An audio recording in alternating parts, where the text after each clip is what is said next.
ചൊവ്വയിലെ പുഴകളെക്കുറിച്ചുള്ള പുതിയ വിവരങ്ങൾ അറിയാൻ തയ്യാറെടുക്കുക. 300 കോടി വർഷം മുമ്പ് ചൊവ്വ ഒരു നീലഗ്രഹമായിരുന്നു.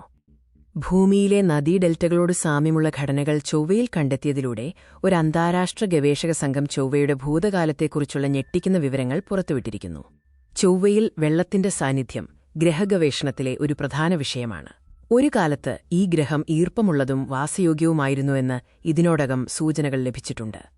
മുമ്പ് നടത്തിയ പഠനങ്ങൾ ചൊവ്വയിൽ സമുദ്രങ്ങളുടെയും നദികളുടെയും തെളിവുകൾ നൽകിയിട്ടുണ്ട്. വാലസ് മാരിനേറിസിലെ വെള്ളത്താൽ രൂപാന്തരപ്പെട്ട ധാതുക്കളുടെ കണ്ടെത്തലുകളും ഇതിനുദാഹരണമാണ്. യൂണിവേഴ്സിറ്റി ഓഫ് ബേൺ, INAF എന്നിവയിലെ ഗവേഷകരുടെ പുതിയ പഠനം വാലസ് മാരിനേറിസിന്റെ ഭൂതകാലത്തെക്കുറിച്ച് പുതിയ വിവരങ്ങൾ നൽകുന്നു. ഉയർന്ന റെസല്യൂഷൻ ചിത്രങ്ങൾ ഉപയോഗിച്ച് ഗവേഷകർ വാലസ് മാരിനേറിസിനടുത്ത് ഭൂമിയിലെ നദീഡെൽറ്റകളോട് സാമ്യമുള്ള ഭൗമഘടനകൾ കണ്ടെത്തി. ഈ ഘടനകൾ ഒരു നദി സമുദ്രത്തിലേക്ക് ഒഴുകിയെത്തുന്നതിന്റെ തെളിവാണ്. ഇത് ചൊവ്വയിൽ മുൻപ് ഒരു തീരദേശവും സമുദ്രവും ഉണ്ടായിരുന്നു എന്നതിന്റെ വ്യക്തമായ സൂചന നൽകുന്നു.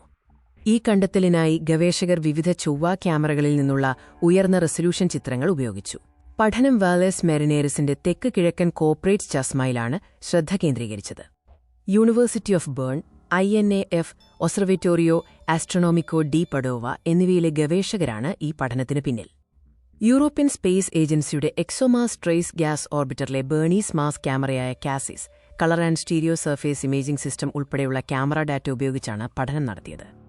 ഈ പഠനം ചൊവ്വയുടെ ഭൂമിശാസ്ത്രപരമായ ഭൂതകാലത്തെക്കുറിച്ചും ഒരു കാലത്ത് അവിടെ ജീവന്റെ സാധ്യതകളെക്കുറിച്ചും പുതിയ വെളിച്ചം വീശുന്നു. ഈ പുതിയ കണ്ടെത്തലുകൾ ചൊവ്വയിൽ ഒരു തീരദേശവും സമുദ്രവും ഉണ്ടായിരുന്നു എന്നതിന് വ്യക്തമായ തെളിവ് നൽകുന്നു. ഇഗ്നേഷ്യസ് അർഗഡസ്റ്റിയുടെ അഭിപ്രായത്തിൽ ചൊവ്വയുടെ തനതായ ഉയർന്ന റെസല്യൂഷൻ സാറ്റലൈറ്റ് ചിത്രങ്ങൾ ഭൂമിശാസ്ത്രപരമായ പഠനങ്ങൾക്ക് വളരെ സഹായകരമാണ്. നിക്കോളാസ് തോമസ് പറയുന്നു, 2018 ഏപ്രിൽ മുതൽ കാസിസ് ചൊവ്വയുടെ ഉപരിതലത്തിന്റെ ഉയർന്ന റെസല്യൂഷൻ ചിത്രങ്ങൾ നൽകുന്നു. ഈ ചിത്രങ്ങൾ ഭൂമിശാസ്ത്രപരമായ പഠനങ്ങൾക്ക് ഉപയോഗിക്കാനായതിൽ സന്തോഷമുണ്ട്.